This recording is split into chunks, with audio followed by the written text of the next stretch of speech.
එයාලගේ සතුට එයාලට දෙන්න. එය ඔබට සතුටින් සිටීමට හොඳම ක්‍රමයක්. මේ කාරණය තේරුම් ගන්න බොහොම අපූරු කතාවක් තියෙනවා. එක ආයතනික ප්‍රධානියෙක් තමන්ගේ සේවකයෝ ටික රැස් කළා සේවකයෝ 200ක් විතර.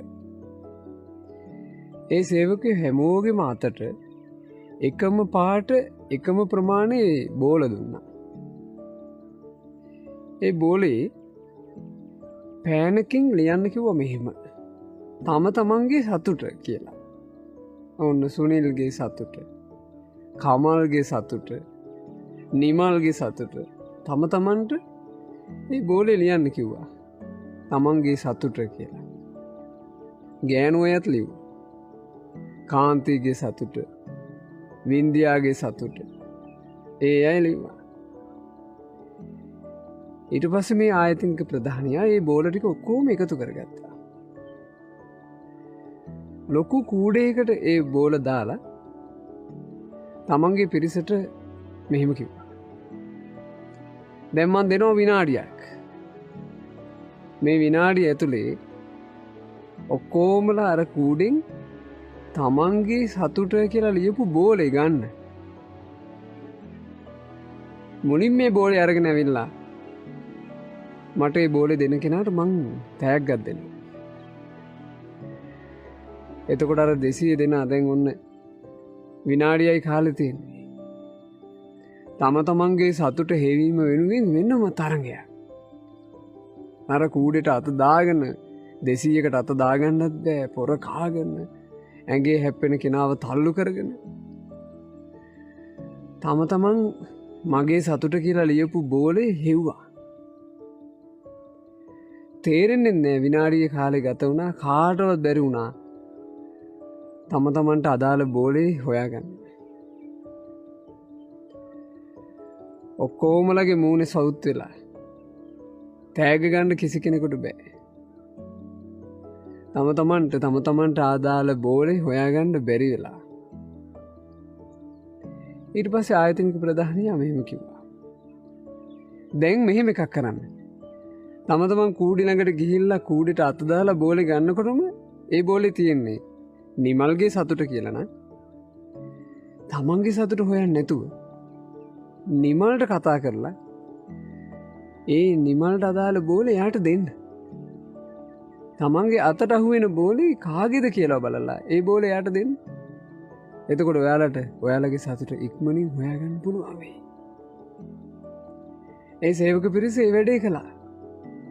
තම තමන්ගේ අතට අහුවෙන බෝලේ යම් කිසි කෙනෙකුගේ සතුට කියලා ලියලා තියෙනවා නම් එයාට කතා කරලා ඒක දුන්නා.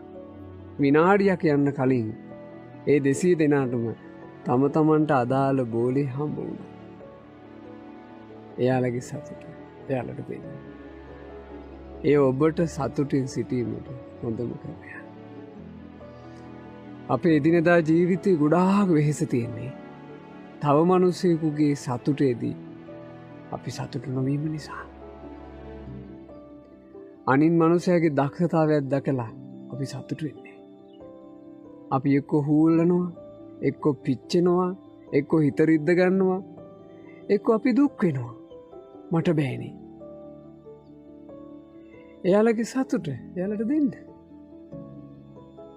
ලස්සන කෙනෙක් දකිනකොට ඒ ලස්සන කෙනාගේ ලස්සන ගැන ඔබත් සතුටු වෙන්න. දක්ෂයෙක් දකිනකොට දක්ෂයාගේ දක්ෂතාවය ගැන ඔබත් සතුටු වෙන්න.